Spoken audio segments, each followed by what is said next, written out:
ಚಂದ್ರಣ್ಣ ಅವರು ನಮ್ಮ massage machine ಅಲ್ಲಿ ಕೂತ್ಕೊಂಡು ಅವರ ಖುಷಿಯನ್ನು ಅವರ ಬಾಯಾರೆ ಕೇಳುವ. ಏನೆಲ್ಲ ಆಗುತ್ತಾ ಉಂಟು? ಒಳ್ಳೆ ಜುಮ್ಮು ಜುಮ್ಮು ಜುಮ್ಮು ಜುಮ್ಮು. ಈಗ ಏನಾದ್ರು ಕಾಲು ಕೈ ನೋವಿದ್ದಾಗ ಯಾರ್ತವರ ಈಜ್ಕಪ್ಪ ಅಂತ ಈಜಿಕ್ಸ್ಕೊಂತೀವಲ್ಲ, ಆಗ ಒಳ್ಳೆ ಭಾರಿ ಸೂಪರ್ ಆಕಾಯ. ಹೌದಾ? ಮಸಾಜ್ ಆದಾಗೆ ಆಗ್ತದೆ. Super feeling. ಸೂಪರ್ ಅಂದ್ರೆ ಸೂಪರ್. ಎಲ್ಲ ಈ ಒಂಥರ ಇದು ಮಸಾಜ್ ಮಾಡ್ದಂಗೆ ಆಕಾಯ್ತು, ಬಹಳ ಚೆನ್ನಾಗಿ. ದುಃಖ ಏನು ಹೇಳುತ್ತದೆ ಎಂದರೆ ಇನ್ನೂ ಧ್ಯಾನ ಮಾಡು ಅಂತ. ನಿಮಗಿಷ್ಟು ದುಃಖವಿದ್ದರೆ ಅಷ್ಟು ಧ್ಯಾನ ಮಾಡಿ, ಸ್ವಲ್ಪ ದುಃಖವಿದ್ದರೆ ಸ್ವಲ್ಪ ಧ್ಯಾನ ಮಾಡಿ. ಆದರೆ ದುಃಖವೇ ಇಲ್ಲದೆ ಇದ್ದಾಗ ನೀವು ಧ್ಯಾನ ಮಾಡುವ ಅವಶ್ಯಕತೆಯೇ ಇಲ್ಲ. ನಿನ್ನಲ್ಲಿರುವ ದುಃಖ ನೀನು ಎಷ್ಟು ಧ್ಯಾನ ಮಾಡಬೇಕೋ ನಿಮಗೆ ಹೇಳುತ್ತದೆ. ನಿಮ್ಮಲ್ಲಿರುವ ಹಸಿವು ನೀವು ಎಷ್ಟು ತಿನ್ನಬೇಕೋ ನಿಮಗೆ ಹೇಳುತ್ತದೆ. ಯಾರೂ ಹೇಳುವ ಅವಶ್ಯಕತೆ ಇಲ್ಲ.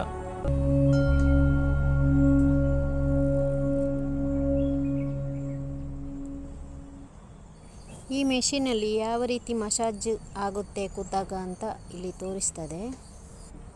ಚಂದ್ರಣ್ಣಂತೂ ಫುಲ್ಲು ಹ್ಯಾಪಿ ಫೀಲಿಂಗಲ್ಲಿದ್ದಾರೆ. ಮೈಯೆಲ್ಲ ನೋವೆಲ್ಲ ಹೋಗ್ತಾ ಉಂಟು, ಖುಷಿಯಾಗ್ತದೆ ಅಂತ ಹೇಳ್ತಾ ಇದ್ದಾರೆ. ನೋಡೋಣ ಹೇಗಿರುತ್ತೆ ಅಂತ. ಮುಖದಲ್ಲಿ ಹ್ಯಾಪಿ ಫೀಲಿಂಗ್ ಉಂಟು, ಖುಷಿಯಾಗಿದ್ದಾರೆ ಚಂದ್ರಣ್ಣ. ಖುಷಿಯಾಗುತ್ತಾ? ಇನ್ನು ಇದರಲ್ಲಿ ಇನ್ನೂ ಇದ್ರೂ ಏನು ಇರ್ಬೇಕು ಅನಿಸ್ತಿತ್ತು ಹೊರತು. ಒಂದು ಮನೆಗೆ ತೆಗೆದು ಬಿಡಿ, ಏನು ಕಡಿಮೆ ಆಗಿದೆ? ಕೋಟ್ಯಾಧಿಪತಿ ಅಲ್ಲ ನಮ್ಮ ಚಂದ್ರಣ್ಣ, ಕೋಟ್ಯಾಧಿಪತಿ ಅಲ್ಲ, ಏನು ಕಡಿಮೆ ಆಗಿದೆ? ಒಂದು ತೆಗೆದು ಬಿಡಿ. ಎಷ್ಟು ಇದಕ್ಕೆ ಕೇಳೋಣ ಸರ್ ಹತ್ರ, ಎಷ್ಟು ಹೊತ್ತ? 1.5 ಅಂತೆ.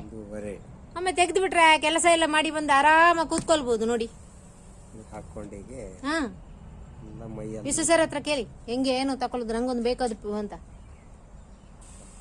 ಇನ್ನು ಸ್ವಲ್ಪ ಪರಿಹಾರಗಳು ಮಾಡ್ಕೊಳೋಣ, ಆನಂತರ ಒಂದು ತಗೊಳೋಣ. ಹೌದಾ? ನೋಡಿ ಹೇಗೆ ಆಗುತ್ತೆ ಅಂತ. ಇನ್ನು ಸ್ವಲ್ಪ ಸಾಲ ಪಾಲ, ಕಾರಿಂದ ಲೋನ್ ಐತಿ, ಸ್ವಲ್ಪ ಜಮೀನ್ ಮೇಲೆ ಬ್ಯಾಂಕಿನಲ್ಲಿ ಅದೊಂದು ಲೋನ್ ಐತಿ, ಇನ್ನೊಂದು ಟ್ರ್ಯಾಕ್ಟರ್ ಮಾಡ್ಕೋಬೇಕು. ಈಗ ಅದು ಒಂದು 10 ಲಕ್ಷದ ಮೇಗುಂಡು.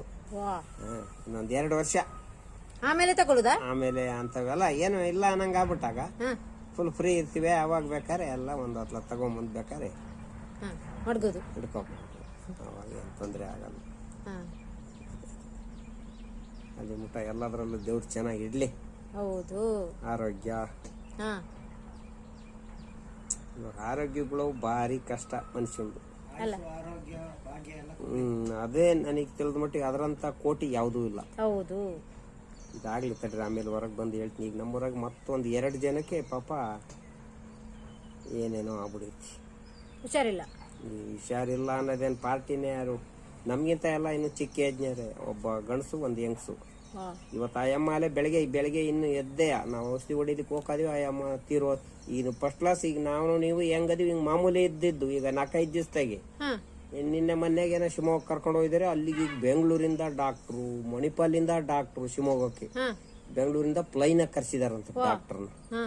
ಅದೇ ಬೆಳಗ್ಗೆ ತೀರೋಯ್ತಾಯಮ್ಮ ಅಂತ ಸುದ್ದಿ ಬಂತು. ಅರೆ ಯಾರೇ ತೀರೋಗ್ಲಿ, ಅವನು ಬಡವ ಆಗಿರ್ಲಿ ಶ್ರೀಮಂತ ಇಲ್ಲ, ಅವ್ರ ಮನೆಗೆ ಎಲ್ಲರೂ ಕಂಪಲ್ಸರಿ ಹೋಗ್ಬೇಕು. ಅಷ್ಟು ಹೋಗದಿದ್ರೆ 1,000 ರೂಪಾಯಿ ದಂಡ ಅವರಿಗೆ ಪನಿಷ್ಮೆಂಟ್.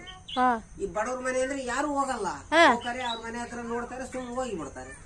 ಅದೇ ಶ್ರೀಮಂತರು ಏನ್ ಒಳ್ಳೆ ಹೋಗಿ ಅವರೇ ಏನು ಓಡಾಡಿ ಕೆಲಸ ಮಾಡ್ತಾರೆ. ಹೌದು. ಪಾಪ ಅವ್ರು ಬಡವರು, ಅವರು ಮಾಡಲ್ವೇ ಎಲ್ಲರ ಮನೆಗೂ ಹೋಗಿ. ಅದಕ್ಕೆ ಆಗ ಮಾಡ್ತಾರೆ ಅಂತ ಈ ದಂಡ ಅಂತ ಮಾಡಿದ್ರೆ ಎಲ್ಲರೂ ಸುಮ್ಮನೆ ಅಲ್ಲಿ ಬದುಕು ಮಾಡ್ಲಿ ಬಿಡ್ಲಿ ಅಲ್ಲಿರ್ಬೇಕು. Super super. ಈಗ ನಮ್ಮೂರಲ್ಲಿ ಒಂದು 4 ಬೀದಿ ಐತಿ. ಈಗ ಈ ಬೀದಿಯಲ್ಲಿ ತೀರೋದ್ರೆ ಆ ಕಡೆ ಬೀದಿಯವ್ರು ಗುಂಡಿ ತೆಗಿಯಕ್ ಹೋಗ್ಬೇಕು, ಆ ಕಡೆ ಬೀದಿಯಲ್ಲಿ ತೀರೋದ್ರೆ ಈ ಕಡೆ ತೆಗಿಬೇಕು. ಹಂಗೆ ಈಗ ನಮ್ ಬೀದಿ ಅದ ಈಗ ಲೆಕ್ಕ ತೀರೋ ಇರೋದು. ಈಗ ಆ ಕಡೆ ಲಾಸ್ಟ್ ಬೀದಿಯವರು ಗುಂಡಿ ತೆಗಿಬೇಕು ಸಮಾಧಿ. ಆ ಬೀದಿ ಜನ ಏನಾರ ಓಟ್ರು ಅಲ್ಲಿ ಗುಂಡಿ ತೆಗೆದು ಅಲ್ಲಿ ಇರ್ಬೇಕು. ಇದು ತಾಂಡೋದಾಗ ಅವ್ರು ಎದುರಿ ಬಂದು ಅದನ್ನ ತಾಂಡೋಗಿ ಅಲ್ಲಿ ಅವರು ಮಾಡ್ಲಿಕ್ಕೆ ಅವರಿಗೆ ಅದು ಪರ್ಮಿಷನ್ ನೋಡಿ ಅಂತೆ ರೂಲ್ಸ್ ನಮ್ಮೂರ್ದು ಇವಾಗ ಚೆನ್ನಾಗಿ. ಪಾಪ ಇಲ್ಲ ಬಡವರು ಅವ್ರ ಮನೆ ಹತ್ರ ಒಬ್ರು ಹೋಗ್ತಿರ್ಲಿಲ್ಲ. ಅವ್ರು ಯಾರನ್ನ ಕರ್ಕೊಂಡೋಗಿ ಯಾರು ಮಾಡ್ಬೇಕು? ಅದಕ್ಕೆ ಈ ಕಾನೂನು ಮಾಡಬೇಕು. ಈಗೆಲ್ಲರೂ ಈಗ ಸುಮ್ಮನೆ ಇರ್ತಾರೆ ಅಂತ. ಏನೋ ನಿನಗೆ ತುರ್ತು ಬಹಳ ಎಮರ್ಜೆನ್ಸಿ ಐತಿ ಅಂದ್ರೆ ಒಬ್ಬೊಬ್ಬ ಕೇರಿಗೆ ಒಬ್ಬೊಬ್ಬನ ಗೌಡ ಅಂತ ನೆನ್ಸಿದೀವಿ. ಅವ್ರ ಹತ್ರ ನಾನು ಇವತ್ತೇನೋ ಹೊರಗೆ ನಮ್ದು ಇನ್ನೊಂದು ನಿನ್ ಬಂಧು ಬಳಗದಾಗ ಏನೋ ಒಂದೇನೋ ಸಾವು ಇರ್ತಿತ್ತು, ಇಲ್ಲ ಶುಭ ಕಾರ್ಯ ಇರ್ತಿತ್ತು. ಅದಕ್ಕೆ ಹೋಗ್ಲೇಬೇಕು, ಪರಿಸ್ಥಿತಿ ಹಿಂಗ ಐತಿ ಅಂದ್ರೆ ಅವ್ರಿಗೆ ವಿಷಯ ಹೇಳಿ ಹೋಗ್ಬೇಕು. Super super super